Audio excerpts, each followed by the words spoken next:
Good afternoon, and thank you for joining us for the Title IX and Criminal Justice Response webinar hosted by the Attorney General's Sexual Assault Task Force. My name is Suzanne Gray, and I am the Sexual Assault Response Coordinator here at the task force. And I'm going to be going through a few housekeeping topics before we begin. First, this webinar is being recorded and slides will be available to all who are listening after the webinar. Please check back next week. If you are not able to stay with us all today, we will have the webinar uploaded to our website. Second, all participants are currently muted, but we do ask that you use the chat function that you can see an example of below if you have any questions, and please send through any questions that you have throughout the webinar onto that chat. We will be answering a few of the questions if they are appropriate and time allows throughout it. Otherwise, we'll be saving those till the end. If you have any issues with your sound, please also let us know through the chat feature. You can use either your phone or your computer speakers for sound. Before we begin, the materials you've received were created by the Oregon Attorney General's Sexual Assault Task Force for the purpose of this training explicitly. Please do not reproduce this material without consultation of the task force. If you share or present information from this presentation, please give written credit to the Sexual Assault Task Force, noting the training was taken from this time and date. Our statistics and information often change as best practices change, and so information from this presentation may later be outdated. And finally, I need to talk a little bit about the project. This webinar is created and supported by the following grant. It's a Stop VAWA grant from 2015, and it was awarded by the Department of Justice. We are very lucky to be able to provide training for law enforcement and prosecutors throughout the state, and these webinars that we will be hosting this fall are the completion of that training project. A little bit about who we are before we begin. Oregon Attorney General's Sexual Assault Task Force was formed in 1999 by then Attorney General Sandmeyer at the request of a group of advocates and multidisciplinary responders in order to serve sexual assault victims throughout the entire state of Oregon. Our mission is the effective prevention of and response to sexual violence through collaborative, comprehensive, and survivor-centered strategies. Our task force is made up of over 100 Oregonians from different disciplines who come together quarterly to work and create best practices and models to help survivors from across the state. So without further ado, I will be handing this over to our presenter today. We're very lucky to have Jackie Sandmeyer as our presenter today. She joined the task force in 2014. And works as the campus coordinator, where Jackie works with Oregon colleges and universities across the state, as well as nationally, to identify best practices within the Title IX and Clery Act through providing technical assistance and training. Thank you, Jackie. Thank you. I appreciate being able to provide this webinar for our criminal justice program. Like Suzanne said, I, as our campus coordinator, specifically work with all the colleges and universities here in the state of Oregon, and that includes private, public, four-year, and then also our two-year community colleges in the state as well.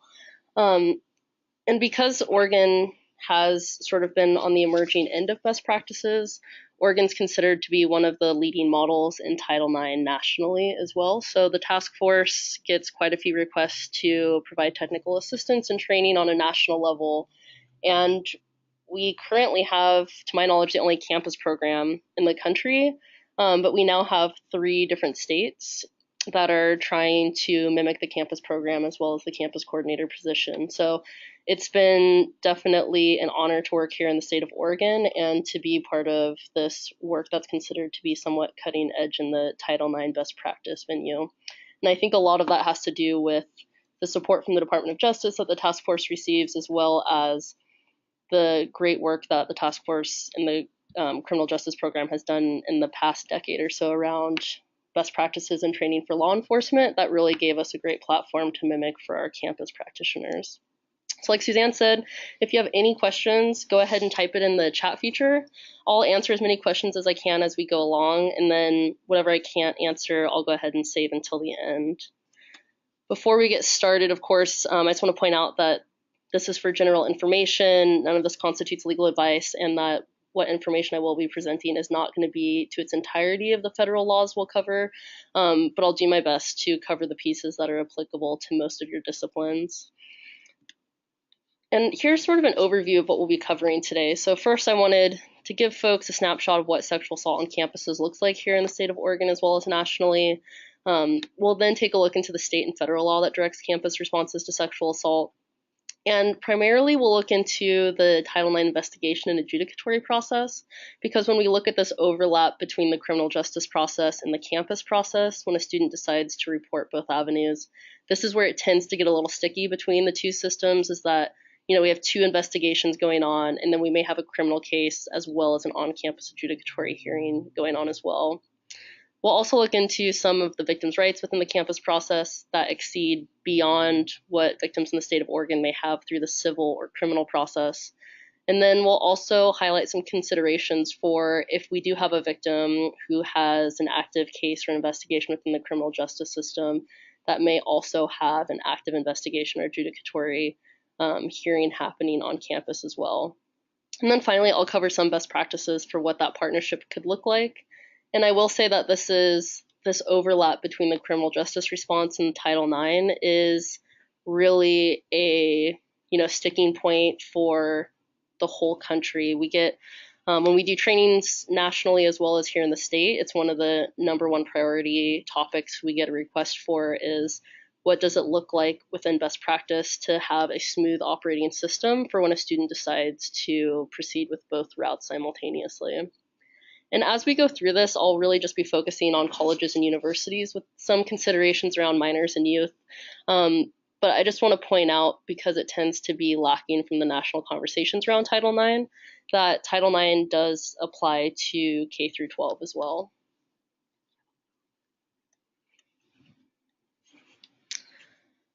So as we first take this glimpse of what sexual assault on campus looks like, we know from most recent national studies that about 1 in 5 women is sexually assaulted while in college, which equates to about 22 million women in the United States. And what I think is interesting about this statistic is many of you who've been doing this work for a while may see that it's very similar to the 1 in 4 here in Oregon or to other statistics we're familiar with on a national level. But what I press folks to understand about this prevalence rate is that this is just within the 4 years that a woman is on college campus. So within the 4 years of their collegiate career, they have a 1 in 5 chance of being assaulted just within that time span, which is pretty high considering that the time a student spends on campus isn't very long, considering to some of our lifetime prevalence numbers that we're aware of. The other thing we know about campus sexual violence, which again mimics very much what we know to be true in the community, is that about 75 to 80% of victims on campuses know who the perpetrator is. So these tend to be known assailants, whether that be someone that sits next to them in class, a friend, a past relationship partner, or maybe an acquaintance, so a friend of a friend. So as you can imagine, if we all apply what we know to be true about barriers to reporting and why folks do or do not come forward, it tends to be hard to get students to report incidences in the first place because of this close relationship between victim and perpetrator, especially if we think of the dynamics between peers and whether or not the perpetrator may be a friend of a friend or may even be dating a friend. That tends to be one of the number one reasons that victims list for why they choose to report or not.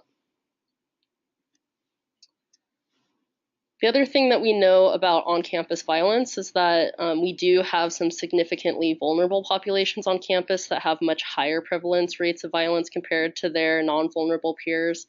And when we look at Oregon campuses specifically, this tends to be our LGBT students, students of color, those experiencing homelessness, our non-traditional students. So this is a term that's significant in the higher ed realm, but the rest of us in the community may not be familiar with. A non-traditional student is a student who's outside of the traditional age group for a student, so outside of the 18 to 25-year-old range. So these may be adult learners, or also a student who's parenting or may have children while attending college is also considered a non-traditional student. Of course, international students, we have a somewhat significant population of sex workers on campus. Students with disabilities, minors. Many of our college campuses have contracts with the high schools for early learning programs. or different skills-based training that they can get on the college campuses. So many of our colleges and universities that are four-year, or even our community colleges, have a high number of minors and high schoolers on their campuses. And same, of course, goes for undocumented students, non-English speaking students as well. Now, there's been a lot of talk about this with the new administration around who exactly is covered under Title IX and whether or not transgender students or other forms of gender nonconforming students or undocumented students are covered. Really, I will go into this later, but this is what was put out by the previous administration through the U.S. Department of Education, where they really wanted to focus on the fact that all students were protected by Title IX, regardless of those marginalized identity factors. And I get a lot of questions recently around whether or not these students are still protected under Title IX. And I always like to clarify for folks that the conversation and somewhat debate around whether or not transgender status falls under the scope of Title IX has more to do with whether or not a student has a right of action purely based off transgender status, not whether the student as a transgender individual can file a complaint of sex discrimination based out of gender-based violence. So for example, if a student who's transgender experiences sexual assault, they today, as they did 4 years ago or any other time under Title IX, have the right to make a complaint for that sexual assault that occurred to them. But whether a student can come forward and make a Title IX gender-based discrimination complaint purely off their status of being transgender and hold them accountable under the Office of Civil Rights is still undergoing some back and forth within the courts. So before we begin, I want to do some language clarification, mostly because, approaching this from my role as a campus coordinator, I want to get folks more comfortable with the Title IX language that I'll be using throughout the PowerPoint. You'll notice a lot of this mimics our civil systems. So for example, we, in the higher ed realm, most perpetrators will be known as respondents, victims are complainants, the adjudicatory process. This is one sticky area. Some folks call the Title IX adjudication system an administrative process. I really push folks away from that terminology only because if we look at it on a legal lens, the Administrative Procedures Act doesn't actually apply to Title IX, so it's not actually an administrative process. Instead, we tend to call it a higher education adjudicatory system or a Title IX adjudication. There's the investigation, and then there can be a multitude of findings from responsible to not responsible. And then, of course, whether the student has victim status or not, they tend to be referenced to as a student. Now, what's interesting about Title IX is I think when most folks hear the word Title IX, at least especially up until a few years ago, most folks associated it with the women's athletics. And even though Title IX was passed in 1972, there tended to not be a lot of conversation around it until more recently in the early 2000s, where now we're associating it with sexual assault. So I think it's important to start with this background piece of how did we get to the point where Title IX now is being used as a platform for students to hold schools accountable for sexual violence when most of us historically have associated it purely with athletics claims brought by women's teams. So most of us know that Title IX was passed in 1972. It's part of the Education Amendments Act. And at its root, it prohibits sex discrimination in education. I like to tell higher ed individuals to actually look at the language because few folks do, but really, acknowledging that it identifies elimination of sex discrimination and obviously does not include in it a lot of the policies and understandings that we now have gotten through the Office of Civil Rights throughout the years. And, also understanding its historical factor that it was initially utilized for women's athletics.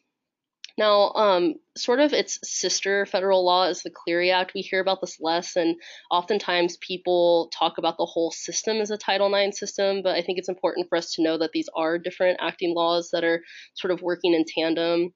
The Clery Act, and we'll go into it more in detail, was the Campus Security Policy and Campus Crime Statistics Act. It was passed in 1990 due to the death of a young woman on college campus, and really it pushes for schools to track and disclose crime statistics on campus. So here's a useful timeline for folks who are more contextual learners, and especially for those who have not been deeply trenched into the Title IX world other than hearing it pop up on national conversations and news in the last few recent years.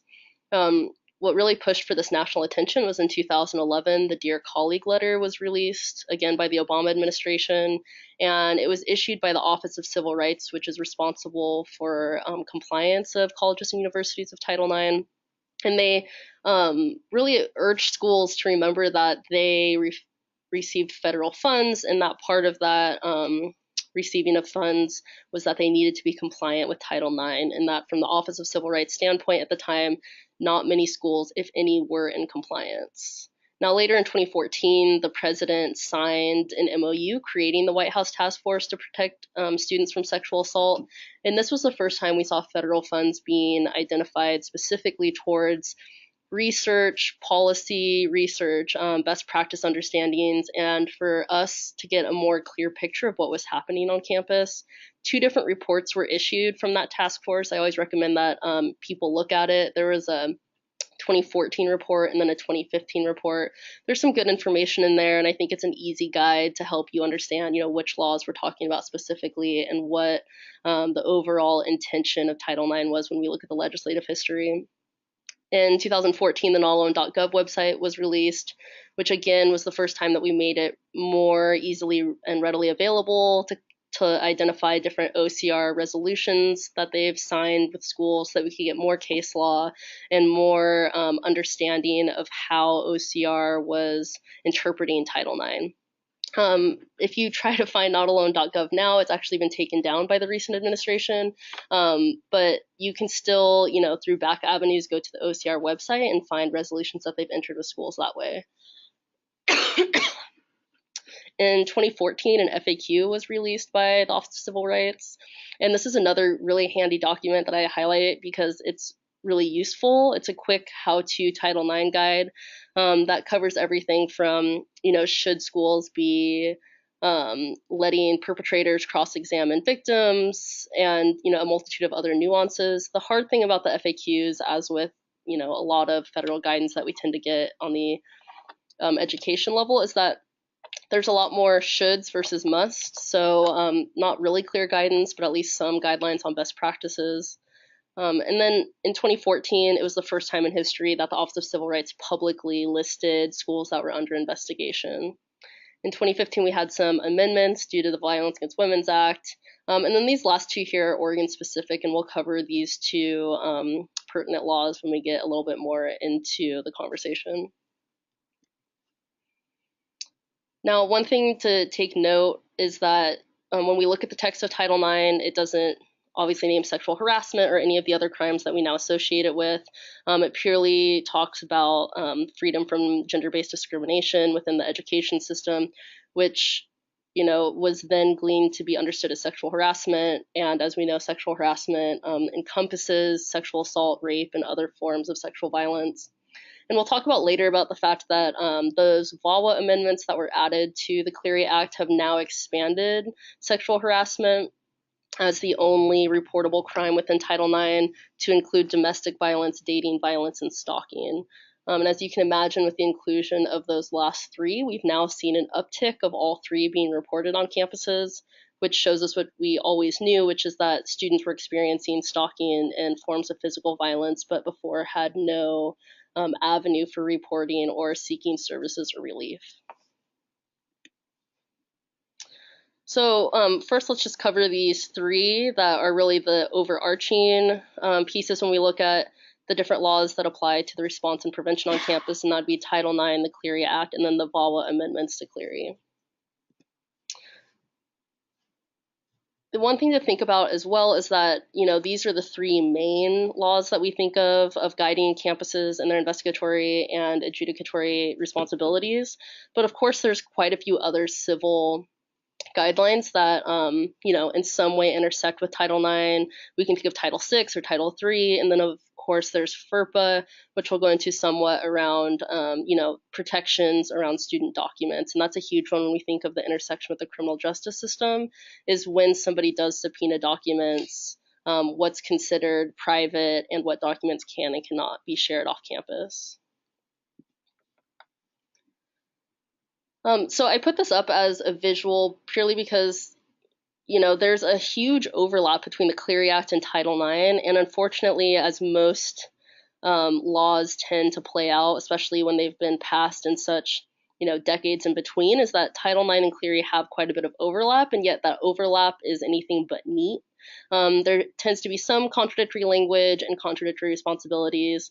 And when we add the VAWA amendments to Clery, and then we also add FERPA, which hinges somewhere on the fringes of Title IX, we end up with somewhat of a messy map of how to move forward. But I think one strength that Oregon has, which sets us apart from the rest of the country, is that we've done a lot of work both through state-based legislation as well as identifying best practices to really sort of unmuddy the waters as far as, where can we move forward in a way that puts colleges and universities compliant with all the above. So one question I get quite often, especially from off-campus direct service providers or first responders or those within the criminal justice system is, victims already have the criminal justice system available to them, as well as a multitude of forms of civil relief. And especially here in the state of Oregon, we have quite a robust victims' rights scope. And, now we've added quite a bit of that this last legislative session to our civil systems as well. Why add the campus process? And really my response to this is always that our goal as folks who work with victims, who approach this from a trauma-informed approach, is that we always want to increase the options that a victim has available to them, whether that be options within rights afforded to them, but also options and forms of relief or justice. And I think many of you in the work that you do have seen victims want to pursue different options of justice, or, when you sit down and ask that question, what are you hoping to get out of this? The answer tends to vary based on the person and their experiences. So I always say it's good for us to add more options as opposed to take away options. And the other thing you'll notice as we go through this is that there's some nuances to the campus process that makes it in some ways a readily available process for students. It's something that they can get quite a few resources that we may not have as available in the community for if a victim didn't have student status. For example, a lot of student health insurances or different pots of money that schools keep set aside for sexual assault victims can pay for HIV prophylactics, which in the community through the SAVE fund is near impossible for us to get paid for. And if we can get it paid for, it tends to be a pretty lengthy process where victims are having to be reimbursed. So there's quite a few additional rights, remedies, and accommodations that we can give students through the campus process that may not be made available through the criminal or civil process.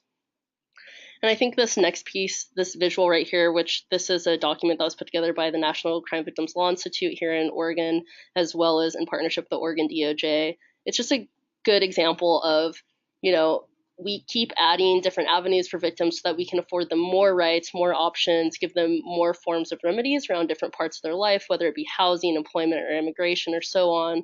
And the university system is no different than that. It's just another avenue for students who've experienced violence to seek, whatever form of justice they've identified, or to even, just purely seek some type of interim measures that can help them get through their day-to-day, and most importantly, help them be successful as students.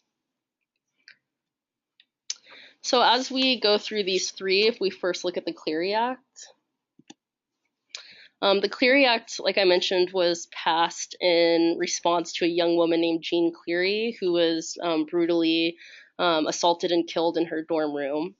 And her parents, after the assault had happened and after the death of Jean Clery, had come forward and done quite a bit of legislative action around trying to make a more robust responsibility and obligation upon universities and colleges to both track crimes that happen on campuses as well as report that information publicly to both students as well as the larger community. So the Clery Act is tied as a responsibility to schools that receive financial aid, so really almost every institution in the country. And one thing that it asks schools to do is to produce something called an annual security report. Now, this is a document that they put together annually, and it lists all the crimes that have occurred on campus or near campus within that year. And this document's made available to the public. You can go on any college or university's website and type in annual security report, and that report will be made available to you for that year, for previous years. And a lot of this, it lists everything from homicides and arson to different types of assaults. And the sex crimes that are listed align with the VAWA offenses that we're familiar with, so rape, fondling, incest, and statutory rape. I do warn folks, though, that if you're trying to get a clear idea of assaults that were investigated on a campus, that annual security reports are not going to give you the best image of what that looks like, especially because annual security reports follow federal FBI statutory qualifications for crimes. So obviously those, especially sex crimes that are going to be considered a crime here in the state of Oregon due to our statutes. So for example, Oregon has a revenge porn law. Those may not be mimicked on the annual security report because those are still following FBI issued statutory requirements for crimes. The other thing, and we'll go into in a bit, is that sometimes the reports aren't accurate because there is a geography limitation on where those assaults occur. Finally, the big requirement that the Clery Act pushed on campuses is that if there is some sort of risk that happens to the campus at large or to one student in particular, that the school is responsible for issuing what's called a timely warning. And I think many of us have become familiar with these, unfortunately, through school-involved shootings, where students are notified through text message, email, and cell phone calls if something ever to happen, whereas the school can then, at that point, notify all students of whatever kind of public safety concern is happening in a timely way. And we see this very rarely with sexual assault cases.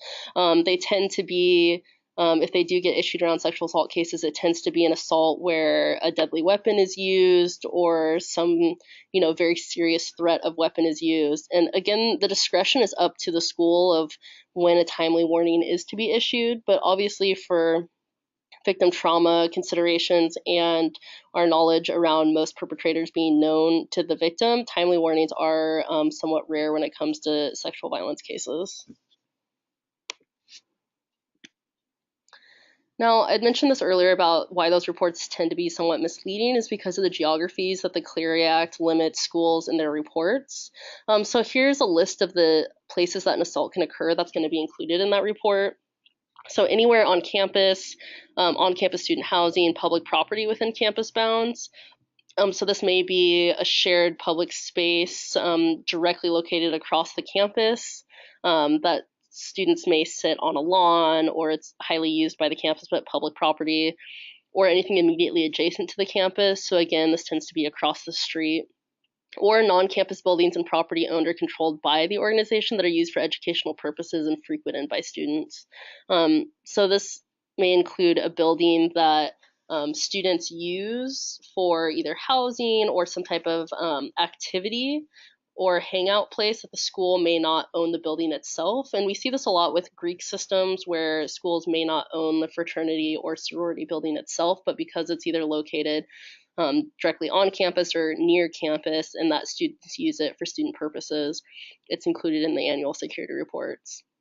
Now, one confusion that I see happen quite often is that people think that Title IX has similar geography limitations, and I always like to clarify that Title IX does not have geographical limits. So a student could be on spring break vacation and be assaulted in another country, and the school still has an obligation of investigation as well as some type of resolution for that assault.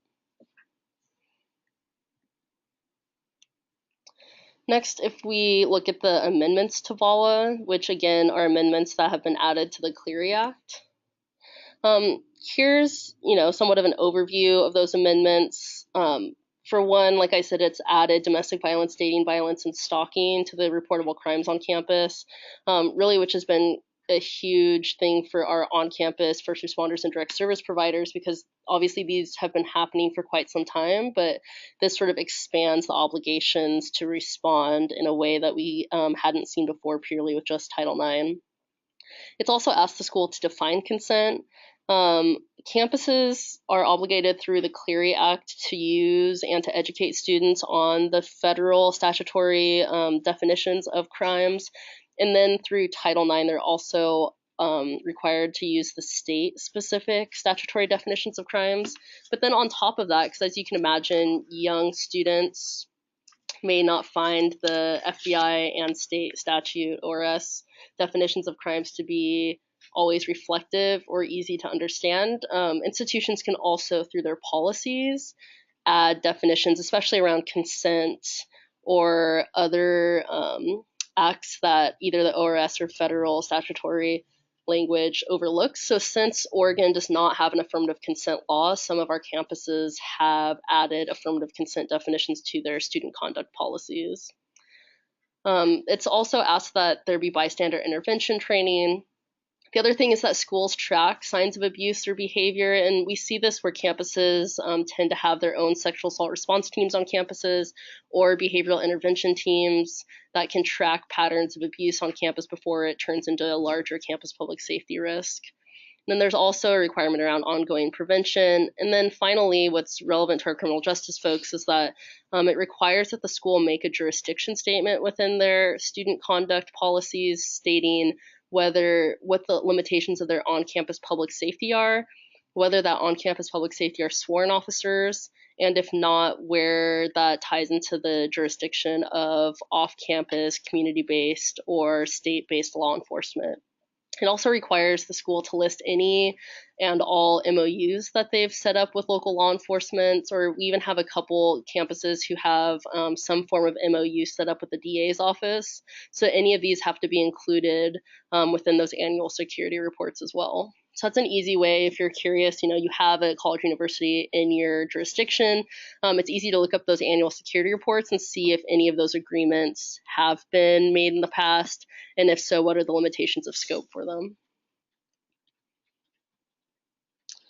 So finally, as we look at Title IX, this is the actual language of Title IX. As you can see, it says no person in the United States shall on the basis of sex be excluded from participation in, be denied the benefits of, or be subjected to discrimination under any educational program or activity receiving federal financial assistance. Now again, sexual violence or sexual assault, or a lot of the obligations that we've now seen to be interpreted through the Department of Education as well as the Office for Civil Rights are not listed here, but through now over 30 years of case law as well as resolutions being agreed upon between the Office for Civil Rights as well as different colleges and universities that have come under investigation, we've come to get a more clear idea of what's included within Title IX and the responsibilities and obligations that it has assigned to colleges and universities that receive financial aid. Now I'd like to point out too, before we move on, that Title IX does have a provision within the law that allows for exemptions based out of religious exemptions. And we, in the past, in the state of Oregon, have had colleges and universities who are not Title IX compliant due to receiving a religious Title IX exemption. And to date, I think now we only have one college in the Multnomah County area that has a Title IX exemption. But other than that, any of our colleges and universities receiving financial aid are expected to be Title IX compliant. And again, just as a reminder that, we've now added beyond just the sexual harassment, which is defined to include sexual assault, to include domestic violence, dating violence, and stalking from those VAWA amendments we just recently talked about.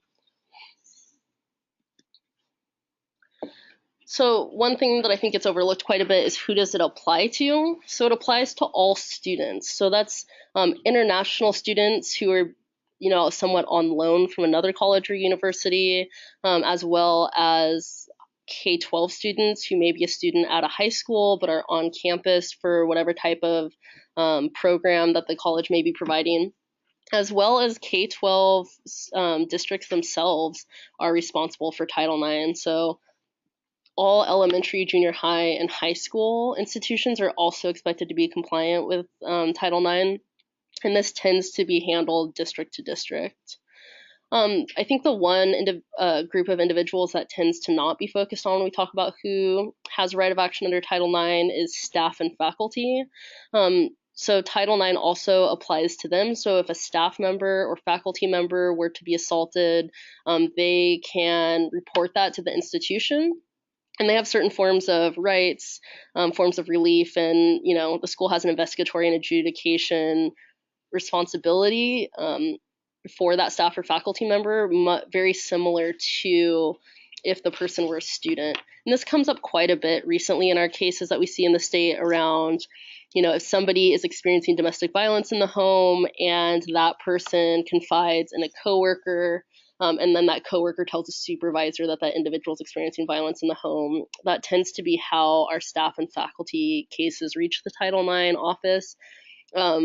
But we also have instances of students perpetrating against staff and faculty, or staff and faculty perpetrating against students, or staff or faculty perpetrating against a coworker. And all of these instances are all covered under Title IX, and the school has all the same investigation and adjudication responsibilities over those.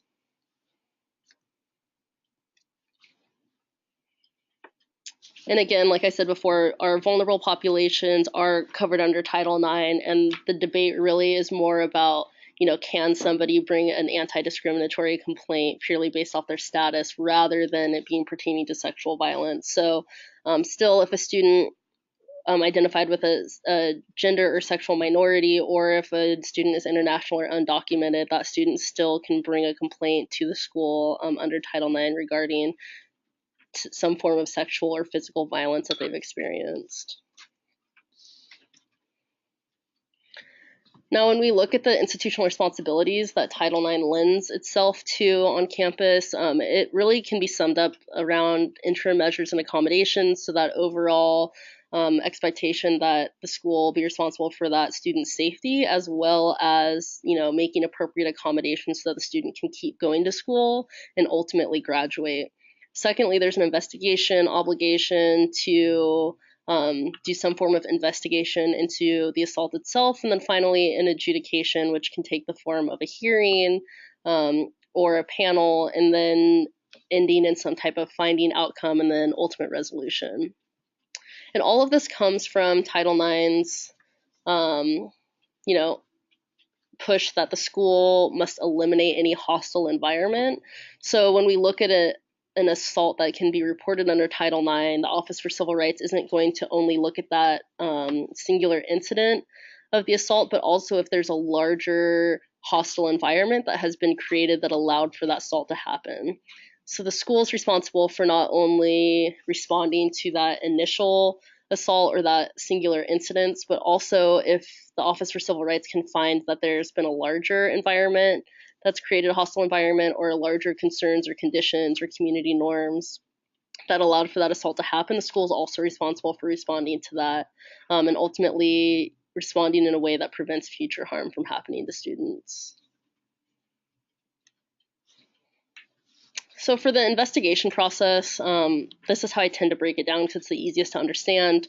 Really, it's about the school being put on notice, the interim measures and the safety planning, the investigation itself, the findings and sanctions, and then the post-investigation. So if we're to look at the notice piece first, again, this is notice of the occurrence of a hostile environment, and that can either be extenuating circumstances or tradition or something on campus that's lending itself to a long-term, larger campus safety threat, or just a single assault that happens. The thing with Title IX is there is no specific statute of limitations. So for example, you may have a high school student who within their admissions materials identifies as a victim, and that victimization could have happened while they were in high school, as a child, at any point in that student's life, and purely that the school is now aware that that student has some form of victim status in the past or present, the school will reach out to that student about the assault and identify any accommodations that may be appropriate once they come onto campus. And we've seen the opposite happen as well. People who have graduated maybe a decade or so ago, come back to the campus and notify the school of an assault that happened to them when they were a student, and the school does some form of investigation into that to make sure that that hostile environment still doesn't exist on the campus. So there's two forms of notice that a school can be put on, and one is actual and the other one is constructive notice. When we look at actual notice, this is more of a disclosure or report from a victim. So a student can file a complaint, whether it be anonymous or a formal complaint, or the student can disclose, report to a responsible employee, and we'll talk more about who those individuals are. But they're individuals who have some type of reporting obligation due to whatever position they have on campus. Or the other way an actual notice can happen is a responsible employee, so this individual with reporting obligation may witness violence happening. So for example, they witness a couple shoving each other outside the library and the violence escalates. That responsible employee could then tell the Title IX coordinator. And then finally, one that tends to be more occurring these days is around social media. So somebody on who's a staff or faculty on campus, or another individual who has reporting obligations will see something on social media, whether it be a video of an assault or a discussion articulating that an assault happened, may see that and then report it to the Title IX coordinator. Now, constructive notice tends to be less direct, so it could be pervasive behavior or conduct. So for instance, if there's been a hazing ritual at a fraternity or an athletic group, or the Office for Civil Rights has also articulated this to include anything that a school should have known of a hostile environment. For example, when I train at campuses, I tend to use the example that if I can walk onto their campus and have conversations with their students, and their students tell me, there's that one professor that everyone finds a little creepy, or he stands a bit too close to you when he talks to you, or he, is known for putting his hand on you when he talks to you, other types of behaviors that may make students feel uncomfortable. If it's easy for me to come onto campus and not be part of that community and hear that information, that's a good example of something that the school should have known of a hostile environment. And we've worked really hard with campuses around identifying patterns of behavior where we've seen instances of a serial perpetrator who has multiple victims and one of them finally comes forward. And then we look back in their employee documents and we have a history of students coming forward and identifying that person as making them uncomfortable or them getting a quote unquote creepy feeling, but nobody investigated it until one victim comes forward. And then we find out that there may have been years of abuse that went uninvestigated. And then also, if the violence is widespread, or again, if there's any cultural pieces such as hazing or, institutional traditions that lend itself to some form of gender-based discrimination or violence.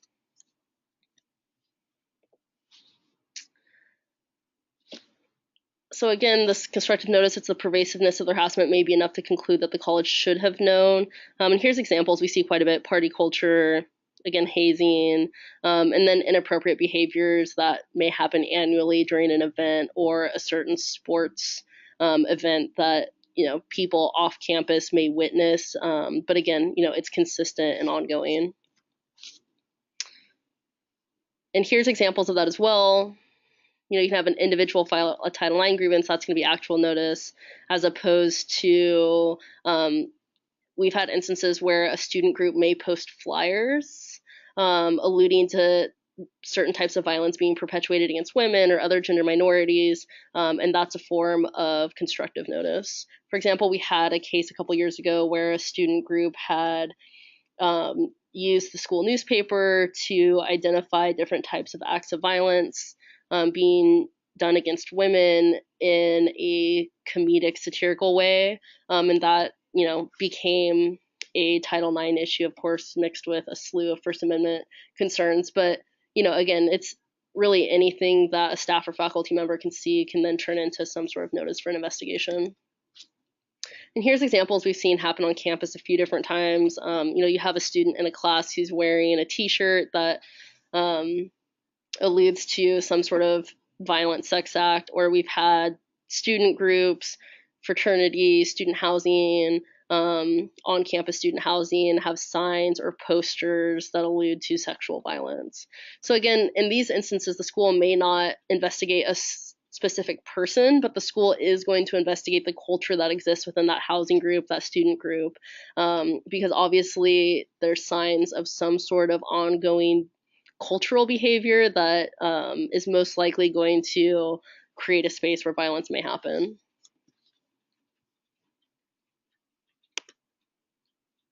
Now, here's an example that I tend to use quite a bit for our criminal justice folks, because this is probably one of the biggest O's that I see happen here in the state of Oregon around our DA VAPs and even some of our civil attorneys who do crime victims assistance.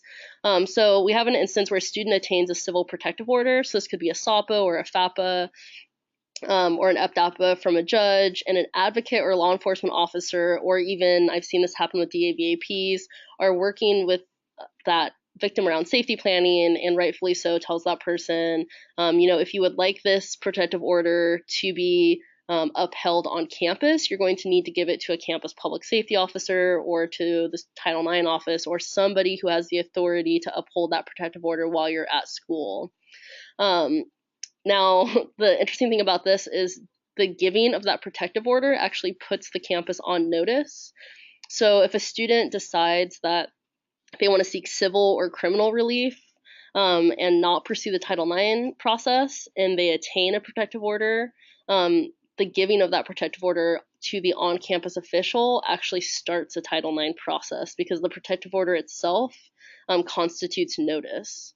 So this is a good example as when, if we're not talking to each other between the criminal justice system and the Title IX process, we can accidentally go against a victim's wishes of, withholding from the Title IX process, or even, protecting some privacy from the institution itself, purely by following the steps that we would normally follow for safety planning around a victim attaining a protective order.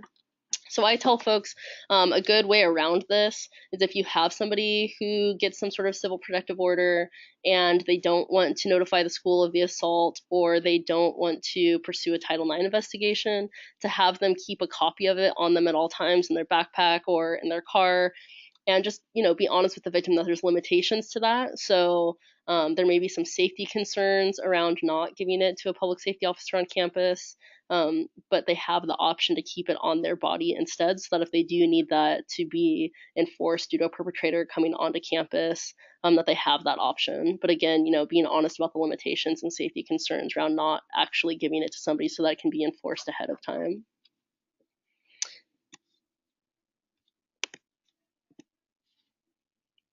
Now, the other thing that's very different on campus is reporting requirements, and it's very confusing for folks because it uses a lot of the language that we're familiar with in the civil and criminal processes, but they mean very different things.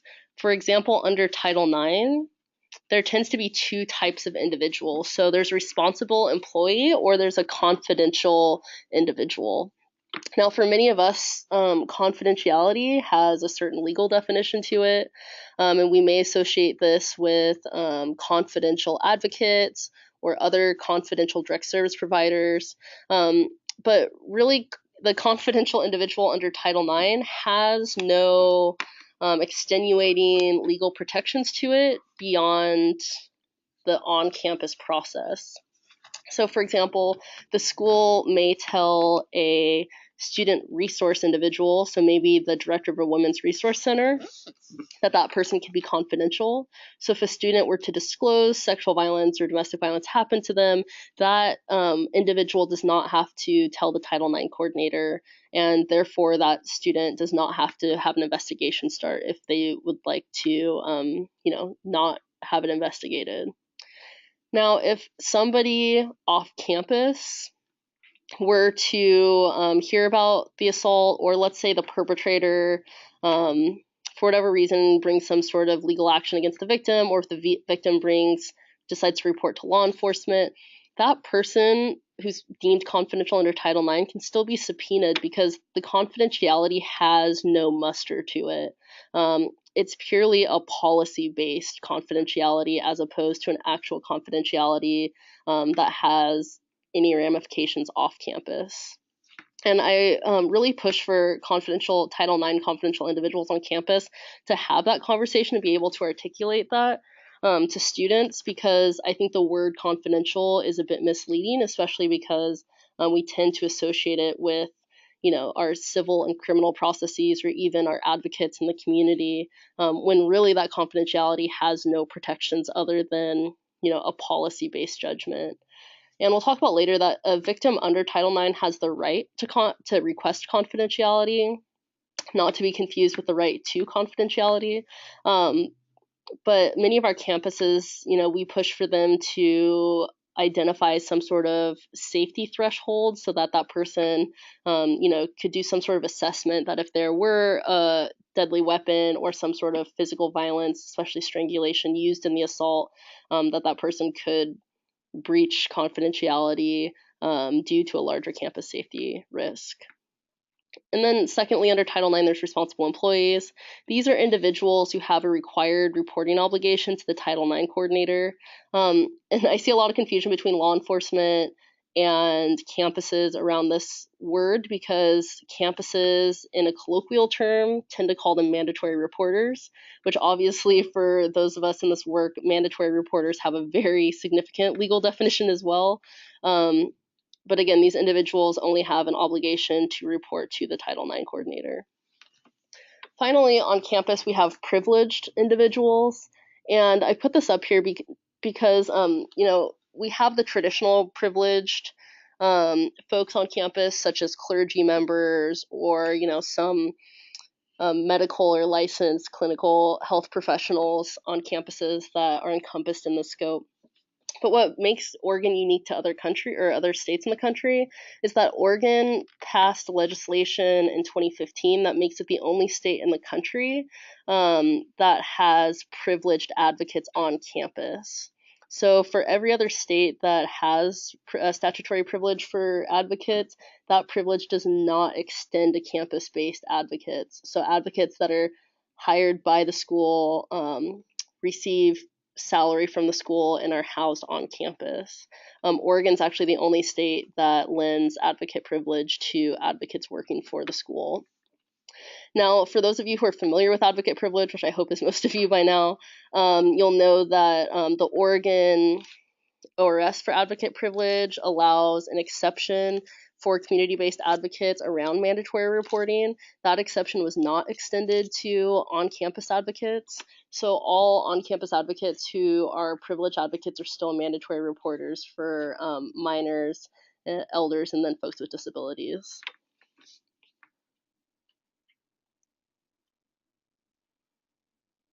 And here's an example of the language included in Title IX around responsible employees. Now, you'll notice that it's the same for higher ed and K-12. I've highlighted different pieces, mostly because when we try to define who a responsible employee is based on, this test of reasonability of the victim disclosing the information, we tend to look at it very differently on a higher ed campus than we do in the K-12 realm.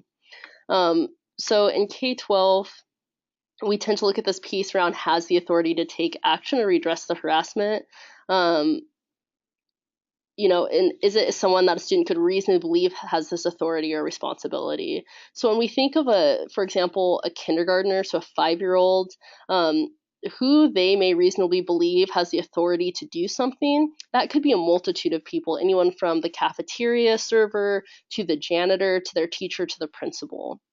Now, when we look at individuals on campuses who tend to be 18 and above, they may not reasonably see the janitor or somebody in the cafeteria as somebody who's expected to have the authority to do something. So when it comes to higher ed, we tend to focus on the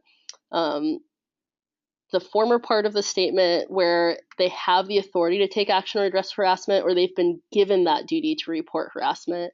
And we do a lot of work on college campuses, especially here in the state of Oregon, to really identify the differentiation between responsible employees and non-responsible employees on campuses. And this can be done through anything from cards that are given on campus that identify the difference, all the way to training that students get their first day of classes. And then also, just as a consideration on responsible employees, faculty almost always are responsible employees on every single campus in the state. We do have one campus that has deemed their faculty non-responsible employees, but for majority of colleges, faculty are going to be responsible employees. Now, this victim's right of request for confidentiality, this comes up sometimes if a student does report to law enforcement or there is some type of criminal case happening. Obviously, court records and other information that may be made public can put the school on notice that an assault has happened. So a student can request, and in fact has the right to request for confidentiality on campus. So if the school were to be notified in a way that was, by third party or some type of public document or press release, the student can request that the school honor their confidentiality and not investigate that, and instead only pursue a civil or criminal investigation. But the student having the right to request and the student having a right to confidentiality are two very different things. So although they have the right to request, and I've worked with individuals in the civil realm to write up statements of requesting for that confidentiality, and same as advocates, the school ultimately still going to weigh that request with the larger safety to that student as well as larger campus safety. And so some of those considerations might include, do they feel like they can't investigate due to confidentiality? Is it going to limit safety planning and accommodations happening on campus? Or also, is there a threat to larger campus safety? So for instance, if you have an advocate working with a student and the advocate asks the school to make an academic accommodation, for that academic accommodation to happen, oftentimes the school will say that they can't honor confidentiality. Now, one thing that comes up quite often with this is what happens if you have a reluctant complainant. And again, this tends to happen when a student seeks civil or criminal relief and that student, or somehow the school is then put on notice when the student didn't want to pursue a Title IX investigation. This last legislative session, Oregon passed House Bill 2972, which actually gives students a right of action against their institution if they feel like that the school is in any way going to sanction them or threaten to sanction them if they don't participate in the investigatory process. So what I recommend to institutions around best practice is that, as with law enforcement or, anybody at the DA's office, there's only so much we can do without a victim who's willing to participate in the process. And the same is true on campus. If a student doesn't want to answer interviewing, doesn't want to provide witnesses, doesn't want to even provide a name for the perpetrator, there's only so far that investigation can go. But unfortunately, on some campuses, mostly in campuses outside of Oregon, we've seen institutions actually sanction or threaten to do so students who don't want to participate. So for example, we've seen instances of colleges saying that if the student doesn't participate, that their registration will be put on hold, or that they, will, for whatever reason, receive a student conduct violation, or really just putting pressure on the victim to participate due to concern around some other conduct violation. So, for example, there was an institution who had found a student responsible for violating underage drinking student conduct violation, and that was a sanction applied purely because the student didn't want to participate. So Oregon has taken proactive legislative protection against students and said that sanction alone, or even the threat to sanction a student, is against the law here in Oregon, and that schools will just have to move forward with their investigation or adjudication process without the victim if that's the case that the victim doesn't want to participate in the process. If we were to look at this next step of interim measures and safety planning, Oregon also passed in the 2015 legislative session Senate Bill 759. I have to apologize that a lot of the ORSs aren't updated on here yet.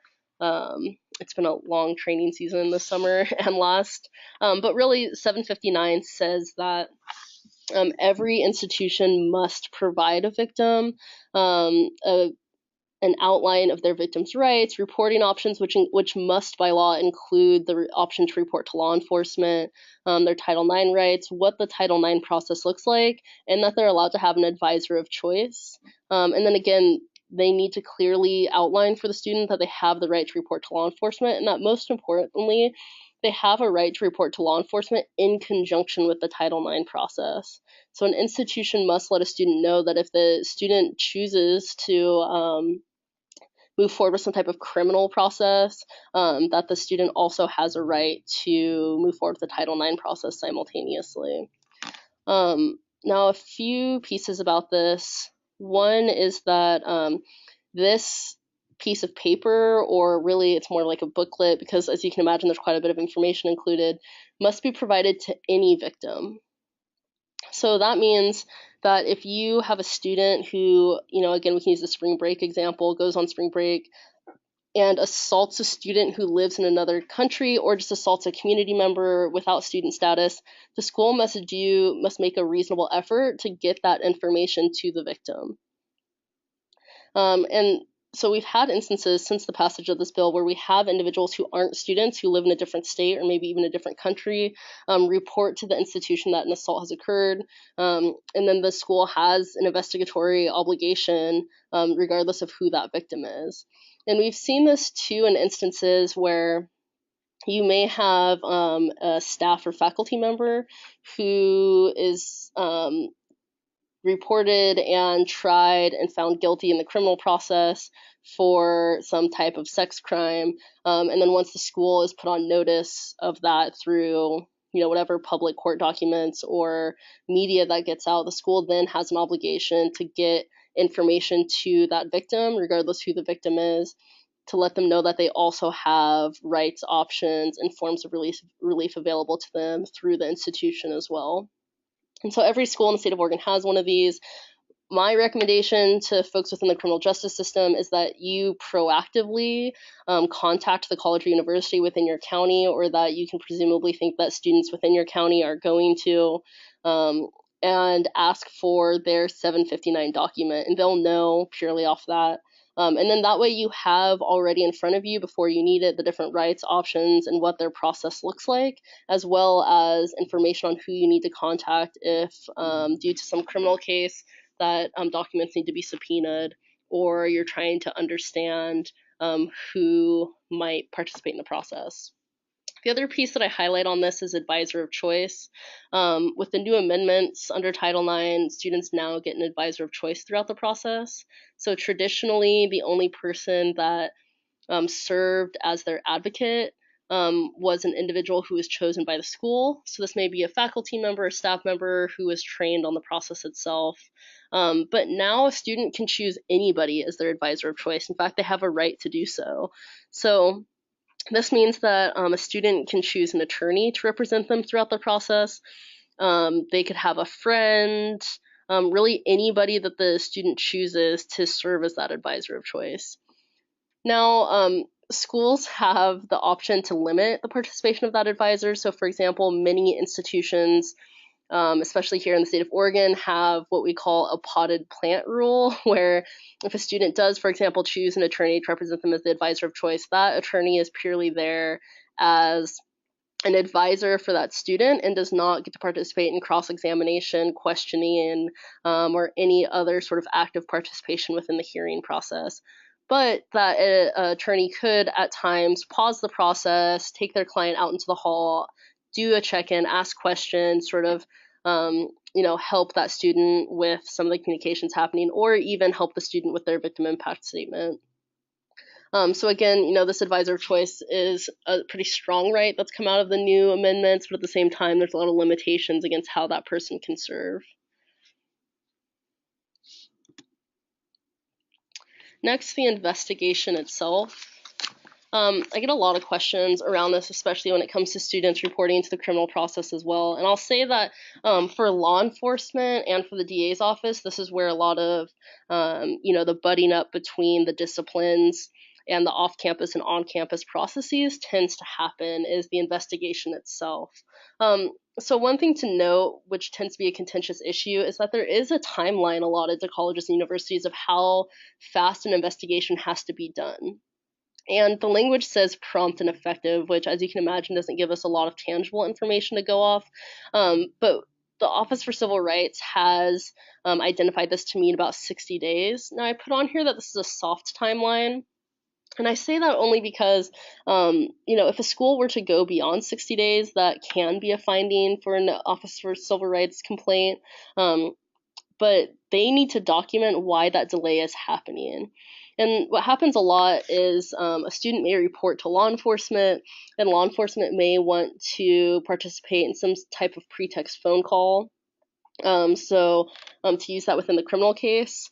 Now, if for whatever reason that gets delayed, law enforcement will often tell the campus that they don't want them reaching out to the perpetrator or notifying the perpetrator that an investigation is ongoing, so that that pretext phone call or whatever other outreach they do to the perpetrator is more successful. Now, institutions tend to push back on that because they are up against a 60-day timeline, and if the investigation goes beyond that 60 days, it really puts a lot of onus on the institution to identify why that timeline's not being reached, and really up to every day, the institution's having to document and report why the investigation's taking however much time beyond the 60 days. So I tell, DA's offices and law enforcement agencies, whether it be sheriff or local or state or OSP, that the best way to overcome this before a case happens in which both agencies are working together is to set up some sort of MOU or contract with the college or university in which you have a conversation ahead of time to talk about what happens if the DA's office or the law enforcement agency needs to ask the school to hold off on their either investigation or hold off on the adjudication. And we at the task force have sample MOUs identifying what that may look like. And, if that's something that your county is looking for, I'm always happy to help aid in that conversation and show you examples of what that might look like. But institutions that have a predetermined some type of understanding between the different agencies and themselves around what happens when this timeline gets breached, those cases tend to turn out a lot more successful for both the criminal case as well as the Title IX process. Especially because as we go through this, you'll see that schools have an obligation to provide notice to the perpetrator of either the outcome of the hearing or that an investigation has even started. And we've had instances, quite a few actually, where the perpetrator may have already been arrested, whether it be for the assault or a different crime or an outstanding warrant. And the school is up against a timeline to actually get access to that perpetrator even while he's incarcerated, and to get notice of a sexual assault investigation being done by the institution. And oftentimes, this can, in some ways, muddy the criminal investigation or criminal case. So again, I really recommend that folks figure out these conversations before the case happens so that you have that mutual understanding to fall back on. One expectation of the investigation is it must be adequate and reliable and an impartial investigation. Here at the task force, we train almost all the Title IX investigators in the state of Oregon, and I'll actually provide a follow-up training opportunity that's free that we're offering in October here in Salem. Around Title IX investigations in a full from beginning to end case study that we'll do, that, if you are somebody who serves a lot of students or has had a lot of contact with the Title IX process, that you're welcome to participate in. And we'll go through a lot of these pieces here about what due process looks like, what does equity look like, and what are the rights of the perpetrator in conjunction to the rights of the victim. Now, that notice of investigation, when the school decides to investigate, the victim and the perpetrator must receive a notice of investigation, and it has to be prompt and timely, and both the respondent and the complainant must get the notice around the same time. So whether that means conjunctive emails being sent out or letters being sent out at the same time. And again, we've had instances where the respondent's arrested for whatever reason, and the school still has to make attempt to get that notice to that individual. And then again, the advisor of choice, we see a lot of attorneys serving in this role. We've seen advocates, and then some individuals still choose a campus advisor to serve in that role for whatever reason. A big piece for campus obligation is that they have an obligation to provide interim measures and accommodations.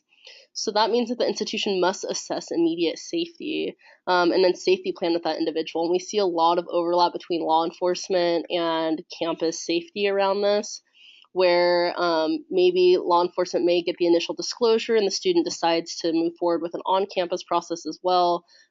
We can get that student to different housing if they feel like they're unsafe in on-campus housing that they're at. We can get them into a different work-study position if for some reason the perpetrator has access to them while they're at work.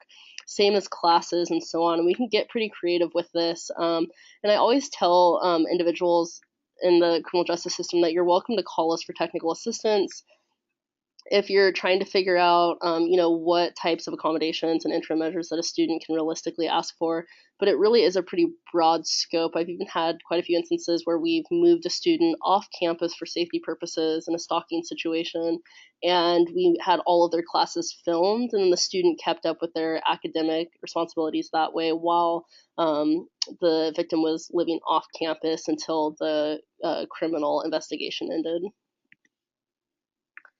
The other thing is institutions can issue no contact orders. Obviously, this is a little different between public colleges and universities versus private institutions as far as who they can keep off campus and what parts of campus they can keep restricted.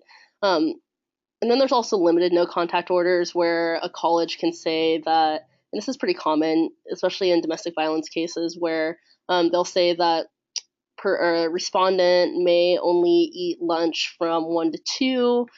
Victim has access to the cafeteria at a different time, and it's usually framed around shared spaces, and they may do this up until a finding or outcomes discovered through the adjudicatory process. And then, of course, these on-campus protective orders have no weight off campus. It's purely a limitation of where that person can or cannot be on campus. On-campus investigations do include evidence collection, and this may include anything from dorms to on-campus security cameras, emails. Students, when they first year students sign a waiver of privacy to their emails, limited waiver at least. Same as student records. There are some limitations to this, and in fact, Oregon passed legislation in 2015 or 2016 around what student records, especially health records that an institution can gain access to. And then, of course, the investigators are going to perform interviews with witnesses, the respondent, and then the victim as well. And then most institutions, through their adjudicatory process, are going to have the victim write some type of victim statement, which will then be given to the adjudicatory team. And then again, interviews happen between respondent, complainant, and quite often witnesses. We also have quite a few instances where the victim will give the institution text messages, Facebook messages. Really all the evidence collection mirrors what we would see in a criminal process. And then the other is we have 4 universities in the state of Oregon, and that number is about to increase, that have on-campus student resource centers with registered or certified sexual assault nurse examiners who are performing safe kits on campus. And this tends to happen because, again, student health insurance covers more of things that are left outside of the SAVE fund, that if they were to receive care off campus, that may not be covered. So again, those kits are sometimes being performed on campus at the student health center versus at an emergency room. And then we're looking at findings and sanctions. Preponderance of evidence is used as a standard of evidence on campuses. Some institutions are moving towards clear and convincing, but schools are somewhat prohibited from moving towards beyond a reasonable doubt. But really, it's supposed to mirror what we see in the civil process. And as for the hearing itself, so schools are not required to have a hearing. And they may just instead have a panel who reviews the evidence, reviews the report from the investigator, and then comes to a decision. Also, we've pushed really hard to eliminate any cross-examination between the perpetrator and complainant within these processes. the advisor of choice, if there is a hearing, has to be able to be present throughout that. And if the victim makes reasonable requests to be separated from the perpetrator, often as we see, common within the criminal cases as well, the school should be doing what they can to meet those requirements. And as far as finding goes, a school has one of three options. The perpetrator is either found responsible, not responsible, or it's unfounded. And some institutions are going that extra step of having the finding of responsible being included on student transcripts, especially if they're responsible of a violent crime or a penetrative sexual offense. And again, that notice of outcome, similar to the notice of investigation, is given to the complainant and respondent in a timely way. And it's also going to include not just the responsible, not responsible, or unfounded, but also whatever sanctions are going to be applied. So if that student is expelled, if they'll still be on campus, if they're only going to be temporarily expelled, and so on. And then finally, the school has an obligation to protect the student and safety plan for any and all retaliation. And this includes from third parties, from witnesses, from peers, anybody that the school may be responsible for. And then finally, there's an appeals process that must be made available. And this is hard. I really tell folks, especially in the civil realm, to find out what that time frame looks like before you have a case that's brought onto one of these campuses, because sometimes the time frame is so small that victims or even respondents often miss the time frame to file for an appeal.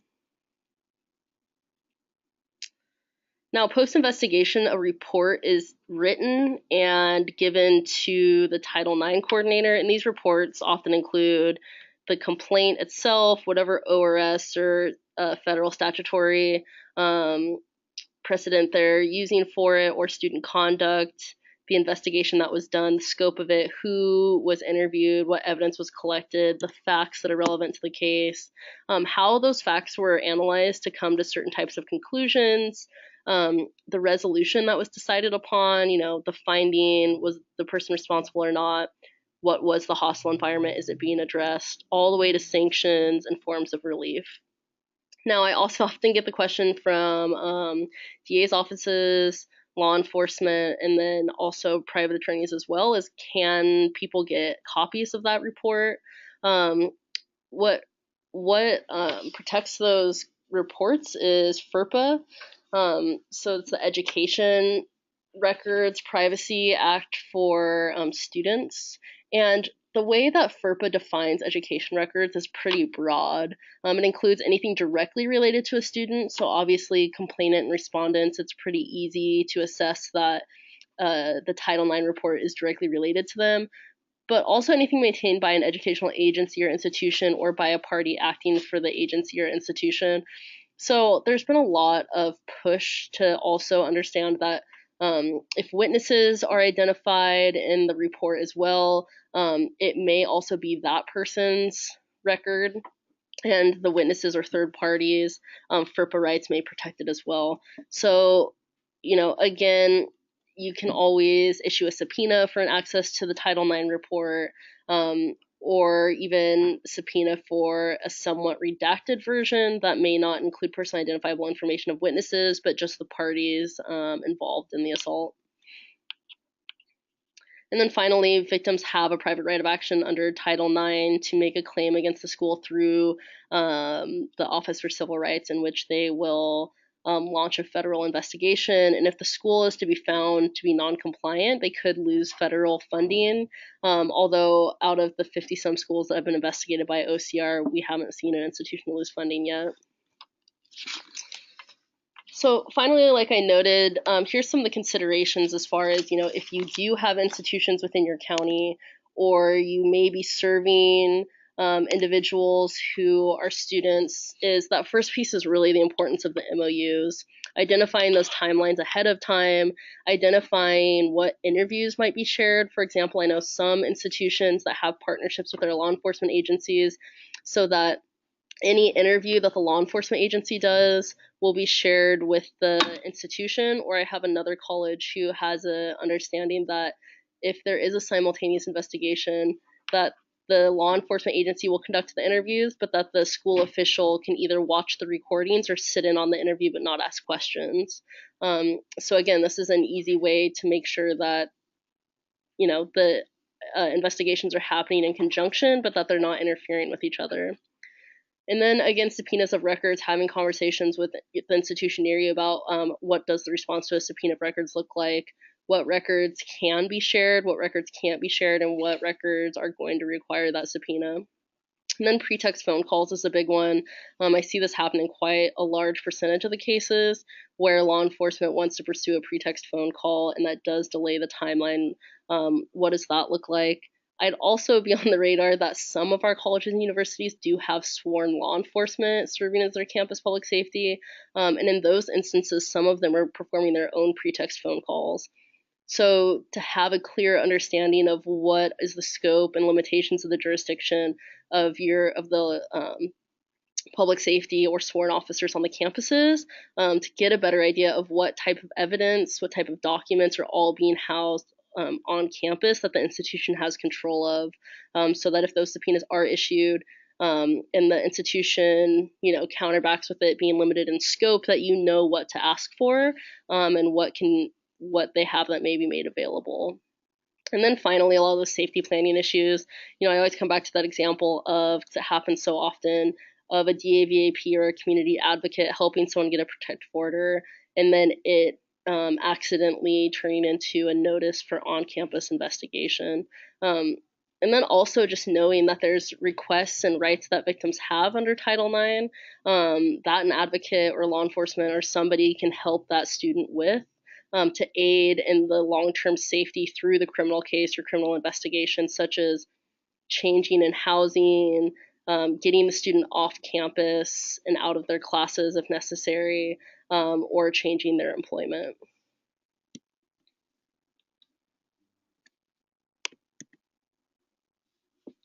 So if you all have any questions, feel free to put them in the chat box, and I'm happy to answer any of them. Also, if a question comes up later, because I know that happens to me sometimes, I don't think of something I wanted to ask until far after a conversation's over. Feel free to email me. My email's here, and you can also call me here at the SATF office. I'm happy to have a conversation with you about, you know, any of these nuances, or you know, if you have something specific that you've dealt with in the past or are currently seeing happen in a case, I'm always happy to answer those questions as well.